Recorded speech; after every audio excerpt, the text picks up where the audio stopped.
আমাদের ভালো লাগাতে সকলকে অনেক অনেক অনেক স্বাগত জানিয়ে আমার আজকের গল্প আরম্ভ করছি। আজকের গল্প মুক্তি। গল্পটি তাহলে শুরু করি। সেদিন বাস থেকে নেমে সবে রাস্তা পার হয়ে বাড়ির পথ ধরেছি। হঠাৎ একটা চেনা কণ্ঠস্বর কানে আসতে পিছনে ফিরে দেখি সুজাতা মাসিকে। মা চলে যাওয়ার পর কেউ আর বুচি বলে ডাকেনি আমায়। মাসি আর আমার মায়ের সখ্যতার প্রমাণ আমি নিজে। আজ এত বছর পর মাসিকে দেখি এক লহমায় নিজের শৈশবে ফিরে গেলাম। আনন্দে আপ্লুত হয়ে আমরা ঘরে ফিরলাম। মাসি ঘুরে ঘুরে আমার সাজানো ছোট ফ্ল্যাটটা দেখতে লাগলো। তারপর মায়ের ছবিটার সামনে এসে স্তব্ধ হয়ে গেল। আমরা দুজনেই তখন বাক্যহারা। চোখ দুটো হঠাৎ জলে ভেসে গেল আমাদের। হঠাৎ কলিং বেলটা বেজে উঠল। দরজা খুলে দেখি আমার বর আর মেয়ে অফিস থেকে এসে গেছে। ওদের সাথে পরিচয় করালাম সুজাতা মাসির।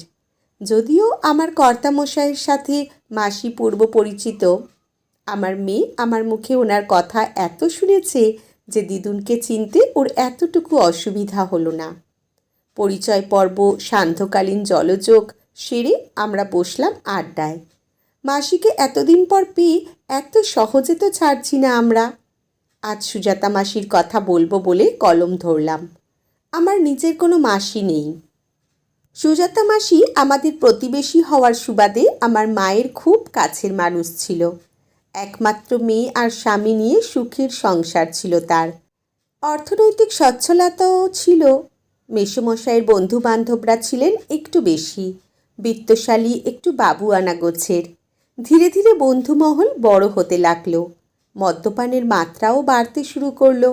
আজ এর বাড়ি তো কাল ওর বাড়ি।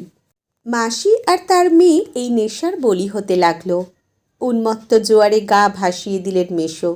ঘরের মুদি সদাই থেকে বাজার সরকার সবটাই তখন সুজাতা মাসি। দিনগত পাপক্ষয়ের মধ্যে দিয়ে জীবনটা কোনো রকমে চলছিল মায়ের মেয়ের। নেশা মানুষের এক অদ্ভুত ব্যাধি, যা সাজানো বাগানকে শেষ করে দেয়। একে একে সব গেল।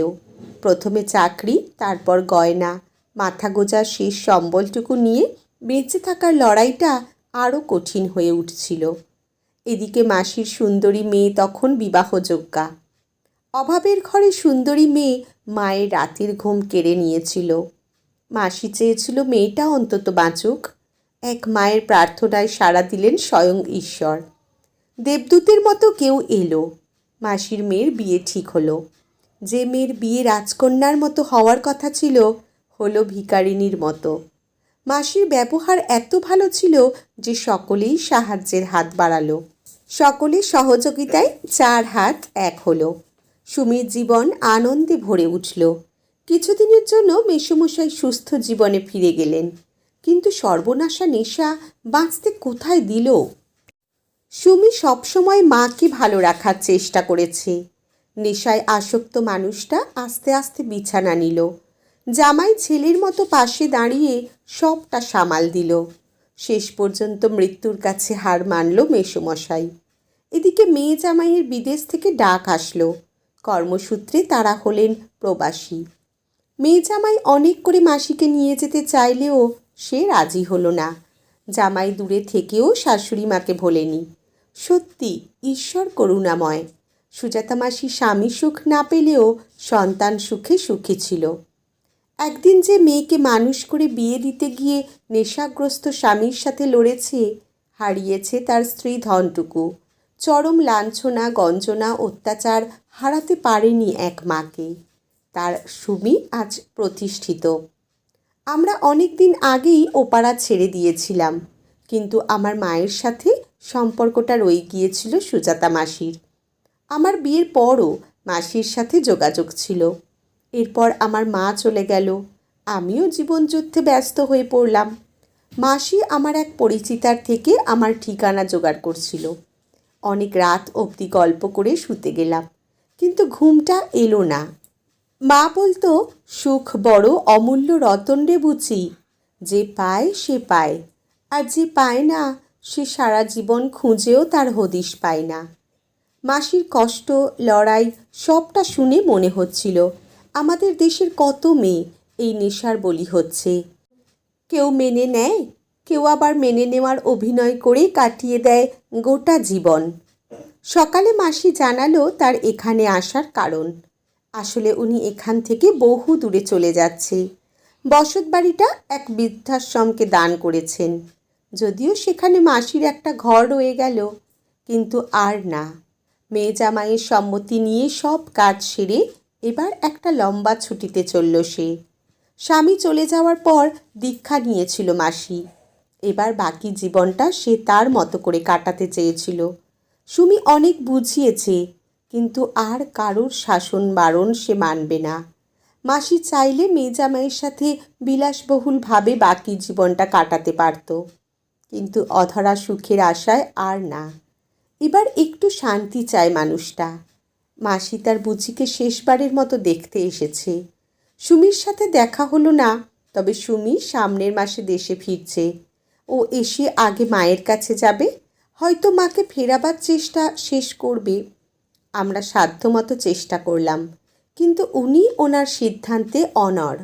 আমার মা আজ আকাশের তারা, আমাকে কেউ আর বুঝি বলে ডাকবে না।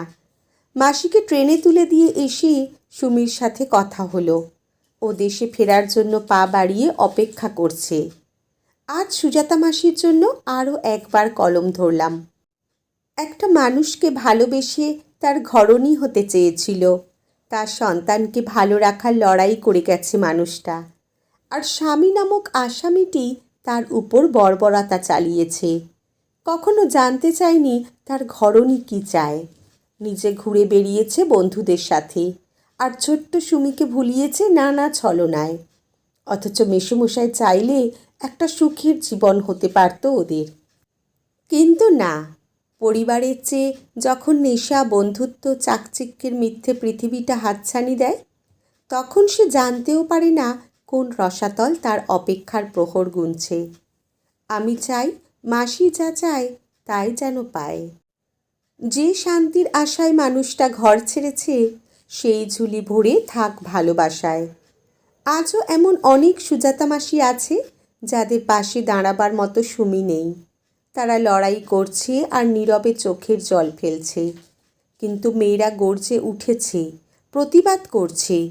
ঈশ্বরের কাছে প্রার্থনা করি, ভালো থাক আমার সুজাতা মাসি।